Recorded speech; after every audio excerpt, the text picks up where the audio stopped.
खबर में खुश आमदीद। मैं हूं आपका होस्ट सईद काजी और मेरे साथ मेरे को होस्ट है मियाँ शाहिद साहब। कुछ खबरें, एक तो बात करेंगे पाकिस्तान एशिया कप का जो क्राइसिस चल रहा है और जो क्रिकेट जो है वो जिस तरीके से बुरान और ज़बू हाली में है। मगर उससे पहले कुछ अहम बातें, वज़ीर आज़म साहब का दौरा है सऊदी अरब कितना अहम है, इसराइल ने जो कार्रवाई की है कतर के ख़िलाफ़, और फिर कतर अपना दिफाई मुआहदा अमेरिका के साथ कर रहा है, इस पर हम बात करेंगे। और चीन ने जो हसास मादनियात की सप्लाई जो है मगरब के लिए पहले ही महदूद कर दी थी, तो वो ट्रेड वार अपनी जगह पे है। आखिर में बात करेंगे, हमारे साथ मौजूद हैं किसी तारुफ के मुताबिक जनाब air commodore retired Khalid Chishti sahab. Thank you very much for your time. Chishti sahab, ये नहीं ऑप्टिक्स बहुत ज़्यादा हैं, इकट्ठे हो गए OIC दौरा दाएँ बाएँ। मैं on the risk of being repetitive I would ask the same question कि वाइल आपकी वहाँ पे सेंट काम बैठी हुई है, मुआहिदा आप उसी से कर रहे हैं जो पुष्टपनाही पे है, इजराइल की पुष्टपनाही कर रहा है, हमारे भी जो PM साहब हैं वो जा रहे हैं और रेड कारपेट मिल रहा है, all that what don't is this a diplomacy? भी हम जानते हैं एक फरेब का ही फन है, मगर don't you think it touches the borders of क्या कहते हैं, सेल्फ डिसेप्शन, या क्या है ये फरेब है? क्योंकि जाहिर है जिन पे हमला हो रहा है उन्होंने तो लड़ना नहीं, हम चुस्त बैठे हैं। How do you look at this whole affair जनाब चिश्ती साहब? बहुत शुक्रिया सईद काजी साहब और शाहिद साहब, आपका मुझे इनवाइट किया आपने। ये देखिए, आपने मेरा ख्याल है कूजे में बंद कर दिया दरिया को, और आपने बिल्कुल सही कहा। ये ऑप्टिक्स भी बड़ा हल्का लफ्ज़ इस्तेमाल किया आपने, बड़ा केयरफुल किस्म का, और ये फेलियर ऑफ डिप्लोमेसी भी थोड़ा सा केयरफुल लफ्ज़ है। मैं शायद इससे भी ज़्यादा जाऊंगा। हम देखिए 2 बिलियन पॉपुलेशन है, 57 मुल्क है हमारे पास, तकरीबन दुनिया की तीसरा हिस्सा 30% इकोनॉमी मुसलमान कंट्रोल करते हैं, कहने की हद तक कम अज़ कम, या डाटा या स्टैटिस्टिक्स की हद तक हम कंट्रोल करते हैं। और फिर सबसे बड़ी बात बढ़कर देखिए, पहले जो मुल्क थे वो अंडर ऑलरेडी क्राइसिस थे, स्टेबलाइज गवर्नमेंट नहीं थी, तो एक्सप्लॉइट किया गया। लीबिया का, यमन का, सीरिया का, जितने मुल्क, और फ़लस्तीन का तो जाहिर है जिक्र किए बगैर मैं भी नहीं रह सकता, आप भी नहीं रह सकते। देखिए, ये ऐसे मुल्कों पर चढ़ाई हो रही थी जहां गवर्नमेंट्स डिस्टेबलाइज थी थोड़ी, और या ऐसे रेट ऑफ द गवर्नमेंट नहीं थी ऐसी कोई ज़्यादा स्टेबलाइज। ये एक मुल्क है, सबसे बदकिस्मती है कि वो होस्ट कर रहा है एक नेगोशिएशन को। जब आप होस्ट कर रहे होते हैं और दूसरी तरफ से डेलीगेशन आ रहा है, तब इसका मतलब है कि आप नेगोशिएशन उसी से करेंगे जिसको आप ऑफिशियल रिप्रेजेंटेटिव मानते हैं, और उस पर हमला नहीं कर रहे। आप उस मुल्क के अंदर आकर उस होस्ट को, जाहिर है, सॉवरेनिटी को ब्रीच करते हैं। और मैं पिछले दिनों से यही गुजारिश कर रहा, कोशिश कर रहा था कि ट्रैक रिकॉर्ड हमारा अच्छा नहीं है कि हम कोई मीनिंगफुल एक्शनेबल किस्म का कंक्लूजन ड्रॉ कर पाएंगे। बहुत सारे लोग पूछते थे, हो सकता है उस वक्त मैं लगता हूँ कि मैं कोई मायूसी की बातें कर रहा हूँ, ज़्यादा नेगेटिव या पेसिमिज्म की बातें कर रहा हूँ, या मनफी ख्यालात।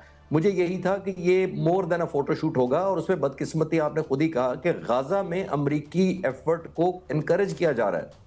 और 2.25 साल हो गए, कौन सी इनकरेज किए? अब अगर वो अमेरिका इनकरेज हो चुका होता तो अब तक कब की बंद हो चुकी होती।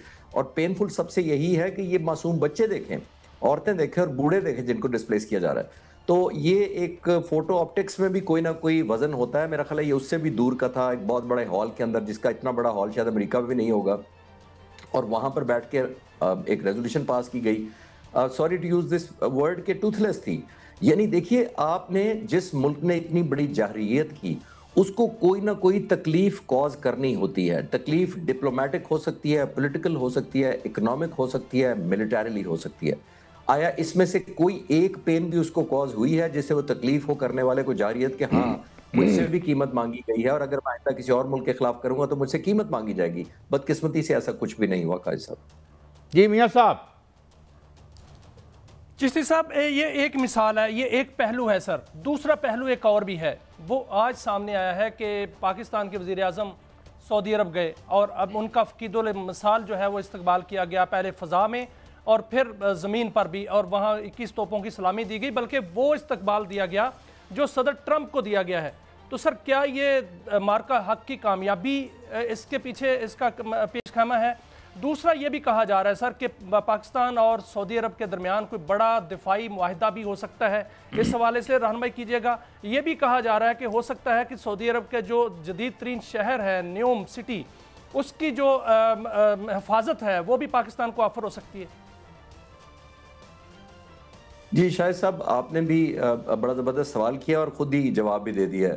मैं ये अर्ज करता चलूं कि ये जो हमारी वक़्त बढ़ी है, हमारी हैसियत में इजाफा हुआ है, हम रेलेवेंट हो गए हैं दुनिया में रातों रात, वो इस कौम ने खुद हासिल की है अपनी सॉवरेनिटी के बलबूते पर, अपनी ताकत पर, अपनी मुसल्लह अफ़वाज, खासतौर पाक फ़िज़ाइया का जो रोल रहा 6 और 7 और 10 तारीख को, उसकी बुनियाद पर हमें दुनिया ने वैल्यू करना शुरू किया है। क्योंकि प्लीज़ रिमेंबर कि विक्ट्री हैज़ वैल्यू। सईद काजी साहब मेरा ख्याल है मुझसे ज़्यादा पॉलिटिकल साइंस जानते हैं। जब आप एक फातेह के तौर पर आते हैं तो दुनिया आपको एंगेज करना चाहती है, आपके साथ कनेक्ट करना चाहती हैं, आपके साथ रिश्तेदारी बनाना चाहती है।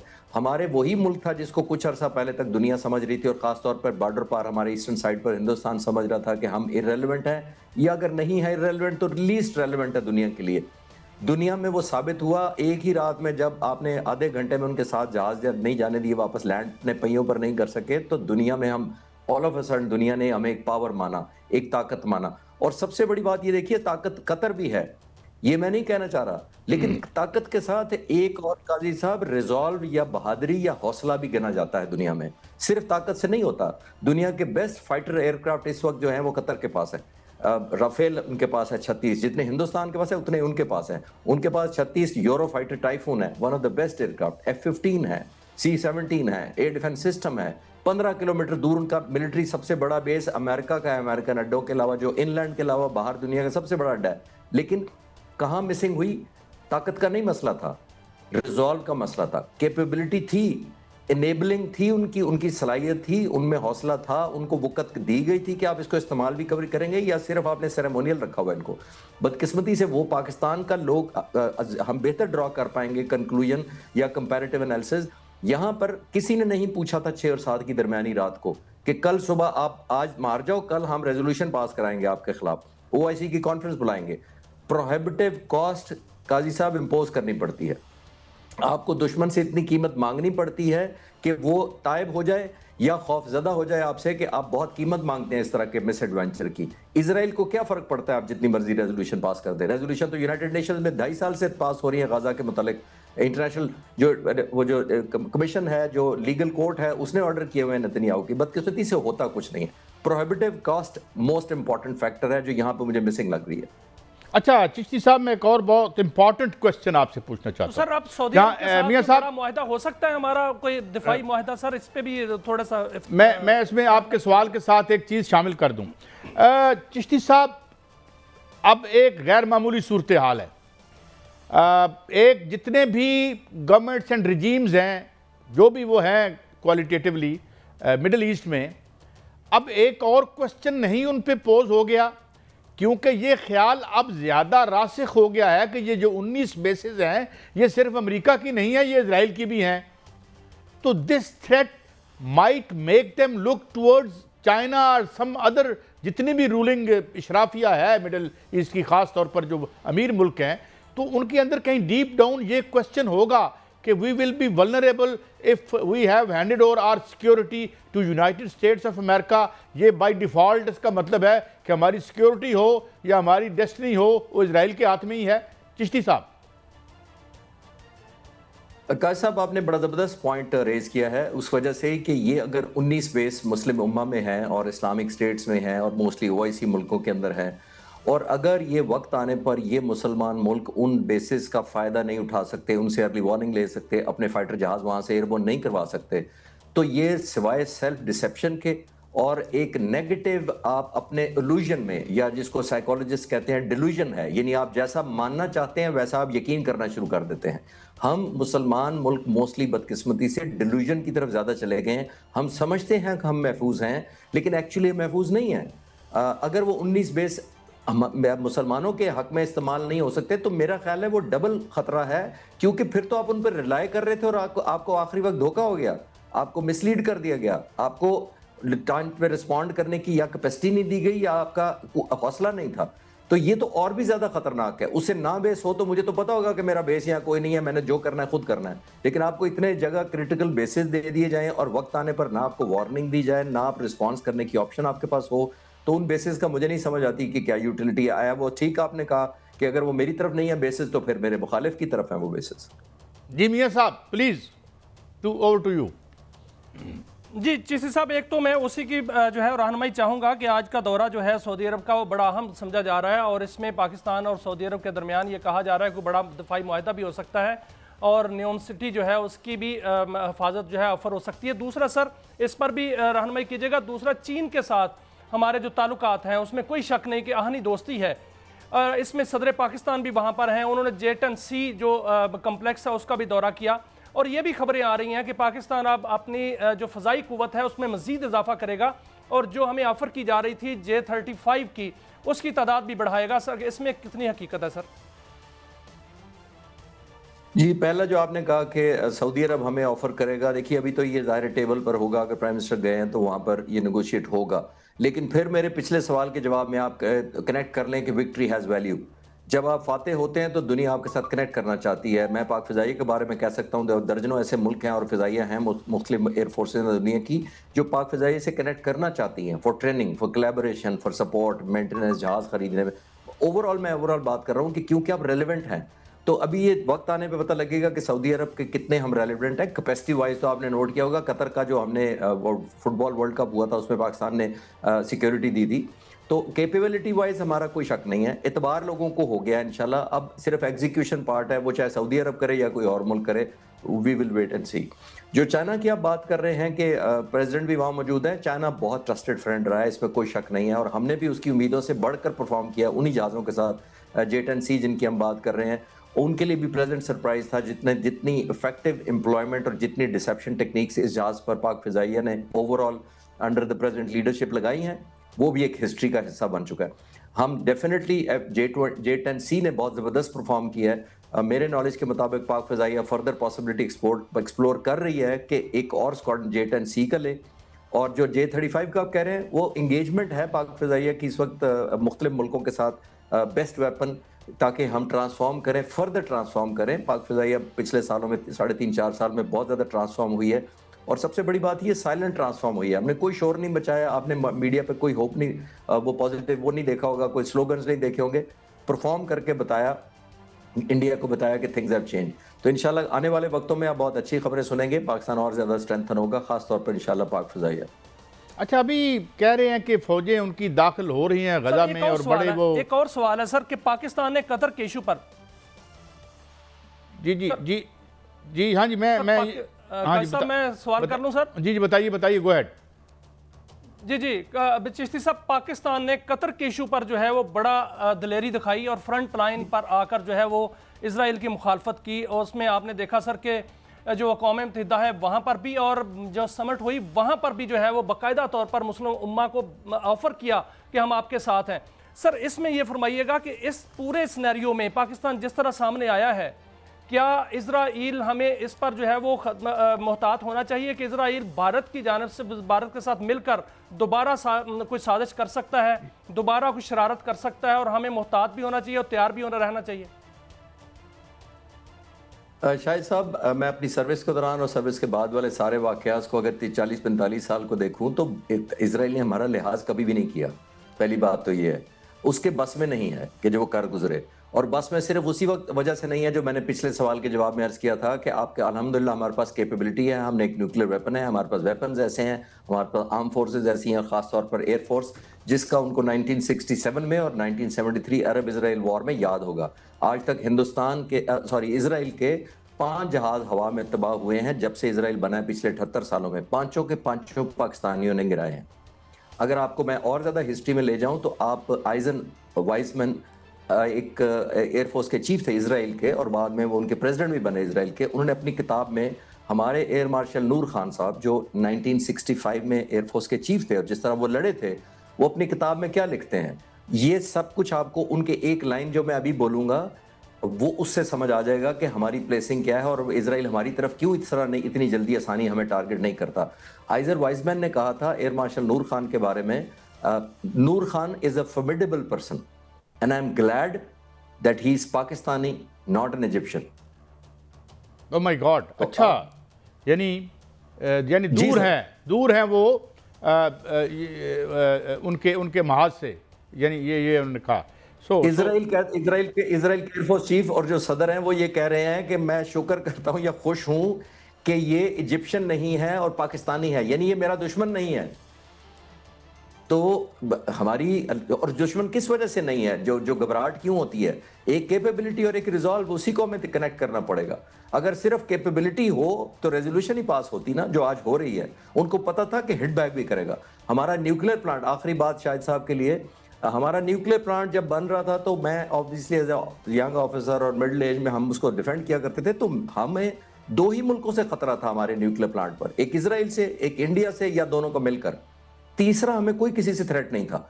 तो कभी कामयाबी इसलिए उनको नहीं हुई और जरूरत भी नहीं उनकी हुई कि हिट बैक करने की, जो हमारा था ना कि अगर आप मेरे नाक से खून बहाएंगे तो पर सर आपका भी फटेगा। तो जब ये आप मैसेज दे देते हैं तो दुनिया आपके साथ और तरह बिहेव करती है। जब आप कहते हैं मैं आपका सर फाड़ूंगा और आप मुझे बुरा भला कहेंगे, तो फिर कीमत तो कोई भी लेने को तैयार हो जाता है। It's a strange coincidence Chishti साहब के हमने इब्तदाई तौर पर 5 तैयारे गिराए इंडिया के, और 5 फिर वो कहानी मैं सुन रहा था एयर मार्शल महमूद मलिक साहब ने सुनाई कि ऑल दोज पायलट्स उन्होंने ये वॉलंटियर किया था and they were told in black and white कि well if anything happens to you we will not own you. Is that true? Absolutely जी। कायद साहब, जो हमारे पायलट्स ने 73 अरब इजराइल में, वो एयर डिफेंस कंट्रोलर्स को भी ट्रिब्यूट जाता है, उन्होंने भी वॉलंटियर किया था। और जब उन्होंने रेस किया था, जुल्फ़िकार अली भुट्टो साहब प्राइम मिनिस्टर थे उस वक्त, जाहिर है हम ओपनली अफोर्ड नहीं कर सकते थे इजराइल को या अमेरिका को कन्फ्रंट करना। उस वक्त इन पायलट्स को कहा गया था कि अगर आप जाएंगे तो आप ज़ाती हैसियत में जाएंगे, नंबर 1। अगर वहाँ मारे गए और शहीद हो गए तो आपकी हम डेड बॉडी क्लेम नहीं करेंगे, आपको कंपनसेशन नहीं देंगे आपकी फैमिलीज को, और सबसे बढ़कर कोई रिकग्निशन या मेडल भी नहीं देंगे आपको। इसके बावजूद इन पायलट्स और एयर डिफेंस कंट्रोलर, जिनको सलाम है, जिन्होंने कहा था, और आज भी हयात है उनमें से बहुत सारे लोग, और वो उन्होंने कहा था कि हमें मेडल्स और रिकग्निशन की हम जा ही नहीं रहे। एयर कमोडोर सत्तार अलवी जो अभी भी हयात हैं, वो अपना जितना इनाम हो इकराम मिला था वो सोल्जर वेलफेयर ट्रस्ट सीरिया में देकर वापस आए थे। My god. अच्छा, ये यानी जाहिर है, एक सवाल कर लूं, टाइम है? जी प्लीज गो अहेड। चिश्ती साहब, अब जो भारत है वो तो हमारा दुश्मन है, असली दुश्मन है, और दुश्मन है उसमें कोई शक नहीं। और हमने साबित किया कि जब भी उसने जारहियत की हमने उसको मुंह तोड़ जवाब दिया। और इस दफ़ा ये हुआ कि जो इसराइल है वो भारत के साथ मिलकर लड़ा और फिर हमने मुंह तोड़ जवाब दिया। अब जो इसराइल है वो अगर डायरेक्ट हम पर जो है हमलावर होता है, क्योंकि वो डिक्लेयर हो चुका है दुश्मन, तो क्या हमें भी ऐसी कैपेबिलिटी हासिल करनी चाहिए कि हम उसको डायरेक्ट जवाब दे सकें? शाहिद साहब, मेरे पास सीक्रेट तो नहीं है कोई ऐसी बातें, लेकिन ये मैं आपको श्योर करा सकता हूं कि हमारे पास वो कैपेबिलिटी है कि हम हिट बैक करेंगे और कीमत बहुत ज्यादा मांगेंगे। Let's be very clear about it. Tactics क्या होंगे, स्ट्रैटेजी क्या होगी, मोड क्या होगा, टाइमिंग क्या होगी, जगह क्या होगी, इंटेंसिटी क्या होगी, ये प्लानर्स जानते हैं। मैं आपको ये श्योर करा सकता हूँ कि हमारे पास, और ख़ास तौर पे मैं पाक फ़िज़ाइया की नॉलेज की वजह से या थोड़ी जो मुझे एक्सेस मिलती है उसकी वजह से मैं कह सकता हूँ कि हमारी बहुत ज़बरदस्त कैपेबिलिटी है। इजराइल को किसी गलतफहमी में नहीं रहना चाहिए कि हम कहाँ से अटैक करेंगे, किस वक्त करेंगे। उनको नहीं पता लगेगा कि हमने कैसे कम बैक किया है। तो यही प्राइस है जो इजराइल को पता है, जिसकी वजह से हमारी तरफ वो मुँह नहीं लगाएगा इंशाअल्लाह ताला। एक और बड़ी मैं इंपॉर्टेंट सवाल पूछना चाहता हूँ, ये मैं आप कोट कर रहा हूँ, हमारे जो नोटेड इकोनॉमिस्ट हैं डॉक्टर कैसर बंगाली, डॉक्टर अकबर जैदी, शायद नेट पे पढ़ा हो, आपकी नज़र से गुजरा हो, कि अब पॉलिसी ये है कि सिंस अब मिलिटरीली तो हम उनके हाथों से निकल गए, और अभी जो साबित कर दिया हमने कि भाई हम अब जो काविश है वो ये है कि ये जो सिंडिकेट है, इंटरनेशनल फाइनेंशियल सिंडिकेट, जिसे हम बड़े चुभते हैं, कि इन्हें इकोनॉमिकली क्रिपल कर दो। Do you think we have capability to get rid of all those inside जो हमारे अंदर जो हमारे दीमक है, so that we could survive that and emerge as a dignified and self-reliant nation? देखिए काजी साहब, एज ए फॉर्मल एयरमैन मैं आपसे ये गुजारिश कर सकता हूँ कि जितना मैंने कहा विद ह्यूमिलिटी एंड प्राइड कहा जो एयरफोर्स के बारे में था, और अगर मुझसे कोई पूछे कि आपकी कोई सॉफ्ट बैली है, कोई ऐसा एरिया है जहां आप कमजोर हैं, जहां दुश्मन आपको एक्सप्लॉइट कर सकता है, तो एब्सोल्युटली इकोनॉमिकल कंडीशन है हमारी। क्योंकि मिलिटरीली तभी आप सपोर्ट कर सकते हैं सारे वेंचर को जब आप इकोनॉमिकली भी स्ट्रांग हो। ये हमारा वीक एरिया है। हमें पॉलिसी मेकर्स को, लीडरशिप को सस्टेन करने के लिए कि हमारा पंच यही रहे, हमारा रिजॉल्व यही रहे, हमारी कैपेबिलिटी यही रहे। Air commodore retired Khalid Chishti sahab, it is always a great pleasure to be enlightened by your views, और जो आपकी एक है इल्म इस फील्ड में, उससे यकीनन हमें रहनुमाई मिलती है। बहुत शुक्रिया, आपने हमें वक्त दिया नाज़रीन, हमने कोशिश की इन हालात को समझें और उन खतरात को भी समझें। ब्रेक के बाद आगे बढ़ते हैं, बहुत सी खबरें हैं, हमारे साथ रहिए।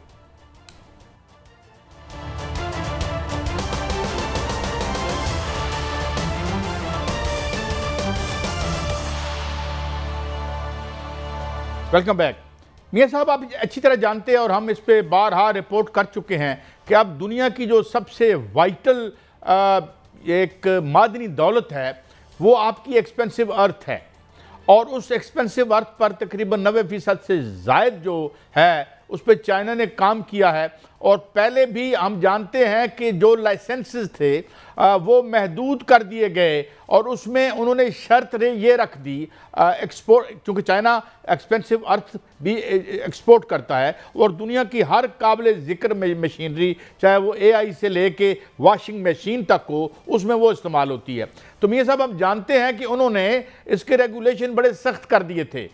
उन्होंने कहा था कि हम जिन मुल्कों को एक्सपोर्ट करेंगे वो हमें ये गारंटी दें कि वो जो मिलिट्री इक्विपमेंट है उसमें वो इस्तेमाल नहीं होंगे। और अब चूंकि जंग चाइना की और अमेरिका की रूबारूज है, ऊपर जा रही है, बहुत आगे जा रही है, तो आज फिर खबर आई है कि वो चीन ने जो हसास मादनियात हैं उसकी सप्लाई फर्दर महदूद कर दी है। तो इस तरीके से ना सिर्फ ये कि उनकी मिलिट्री का जो इंडस्ट्रियल कम्प्लेक्स है उस पर बहुत बड़ा असर पड़ेगा। मुझे अब याद नहीं आ रहा कि कितने किलो एक्सपेंसिव अर्थ और ये मटेरियल जो F-35 में इस्तेमाल होता है। तो और साथ साथ गाड़ियाँ जो आपकी ये आजकल की जो बैटरीज आ रही हैं, तो इस तरीके से तो यूँ लगता है कि अगर चाइना इसी तरह चलता रहा तो वेस्ट को यानी इंडस्ट्री वाइज क्रिपल करके रख देगा। आपके पास खबर क्या है और आपका टेक क्या है मियां साहब?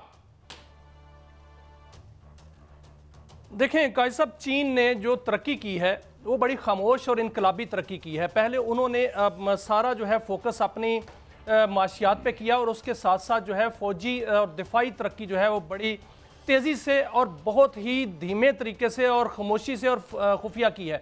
और जब उन्होंने आपने देखा कि पिछले दिनों जब उनकी एक परेड हुई वहाँ पे 80 साला जो फतह का जश्न मनाया गया, वहाँ पर उन्होंने जो असले की नुमाइश की उससे दुनिया जो है वो हैरान रह गई और अमेरिका हिलकर रह गया।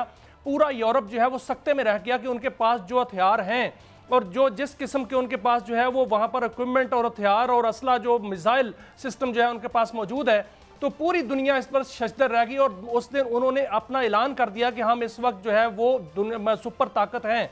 अब दूसरा मरहला उनका ये है कि वो जो अपने उनके हरीफ हैं, जिस तरह अमेरिका है या यूरोप है, उनको वो उनकी दिफाई कुव्वत को बिल्कुल कम करना चाहता है और महदूद करना चाहता है। इसीलिए वो दिफाई कुव्वत जिससे जो वो दातें जिससे दिफाई कुव्वत जो है वो बढ़ती है, F-35 में जो दातें इस्तेमाल होनी हैं, जो बाकी मिसाइल सिस्टम में दातें इस्तेमाल होती हैं, वो सारी की सारी चाइना से ही आती हैं, और चाइना उसको महदूद कर रहा है। वो यूरोप को भी महदूद कर रहा है और अमेरिका को भी महदूद कर रहा है। और मेरी बात एक दिफाई माहिर से हो रही थी जो दिफा को बहुत अच्छी तरह जानते हैं, तो उनका कहना था कि जो उनका गवाम किलर है वो इसीलिए उन्होंने बनाया था कि उनका अटैक होगा तो डायरेक्ट जो है वो अमेरिका के उस अड्डे पर होगा जो गवाम के नाम से अड्डा बनाया गया है। और ये आइंदा आने वाले दिनों में मुस्तकबिल करीब में जो है वो होता हुआ नज़र आ रहा है, क्योंकि जो अमेरिका है उसके पास वो उसका इन्हिसार है उस जो रेयर अर्थ मिनरल्स हैं उस पर,